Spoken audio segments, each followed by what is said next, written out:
So welcome to the I films. इस video में हम बात करेंगे कि जब भी किसी कंपनी का रिजल्ट आता है, क्वार्टरली रिजल्ट हो या एनुअल रिजल्ट हो, सो हम उम्मीद क्या करते हैं कि अगर कंपनी प्रॉफिट में होगी तो शेयर प्राइस बढ़ेगा, अगर कंपनी लॉस की होगी तो प्राइस उसका गिरेगा।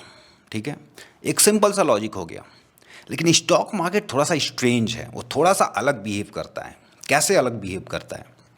अभी हालिया दिनों में देखा गया है कि कंपनी जो प्रॉफिट कर रही थी उनमें गिरावट हो रहा था, जो कंपनियां लॉस करी थी उनके शेयर प्राइस भाग रहे हैं। इसीलिए स्टॉक मार्केट बहुत अनप्रिडिक्टेबल होता है, क्योंकि वो जो नॉर्मल रूल्स एंड रेगुलेशन होते हैं ना, उससे स्ट्रेंज बिहेव करता है बहुत तरीके से। कई बार देखते होंगे कि आप, पता चला कि रशिया यूक्रेन का वॉर हुआ, तुरंत मार्केट गिरा, फिर ऊपर उठ गया मार्केट। सो ऐसा क्यों होता है? इसका एग्जैक्ट रीज़न किसी को नहीं पता, बट होता यही है कि देखिए, किसी न्यूज़ को लोग नेगेटिव वे में लेते हैं, किसी न्यूज़ को लोग पॉजिटिव वे में लेते हैं। अब सपोज क्या हुआ कि रिजल्ट आया किसी कंपनी का, वो पिछले साल 100 करोड़ की प्रॉफिट की थी, इस साल भी वो प्रॉफिट में है, लेकिन 99 करोड़ की प्रॉफिट की है। तो अब कई लोगों के लिए क्या होगा कि ये लगता होगा कंपनी तो अभी भी प्रॉफिट में है, लेकिन वहीं पे बहुत सारे लोगों को ये भी लगेगा यार पिछले साल से इनका प्रॉफिट कम हुआ है। ये हो गया नेगेटिव।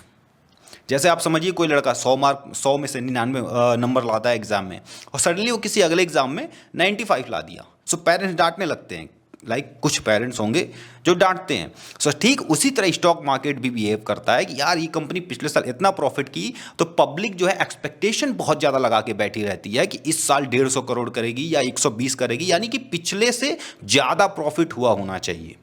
और जैसे ही 1 करोड़ 2 करोड़ कम हुआ, अभी टाटा एलेक्सी में भी यही हुआ, कंपनी प्रॉफिट बनाई लेकिन पिछले साल से कम।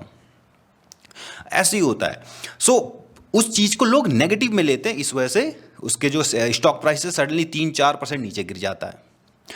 फिर जैसे ही नीचे गिरता है, अब उसको नीचे और भी लोग बैठे हुए हैं जो इंतजार कर रहे थे कि यार ये शेयर 5% गिरे तो हम इन्वेस्टमेंट करें।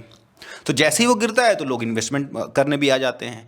इसी तरह से मार्केट जो है कभी वन डायमेंशनल नहीं चलता। यहाँ पे चीज़ें, जो नेगेटिव चीज़ें हैं वो पॉजिटिव में भी चली जाती हैं, जो पॉजिटिव चीज़ें हैं वो नेगेटिव में भी चली जाती हैं। वहीं पे कोई कंपनी गिरावट की हो, जैसे पिछले साल उन्होंने 100 करोड़ का प्रॉफिट किया हो और इस साल तो बिल्कुल 50 करोड़ का ही प्रॉफिट किया उन्होंने, नेगेटिव हो गया, ये ज़्यादा बड़ा गैप है।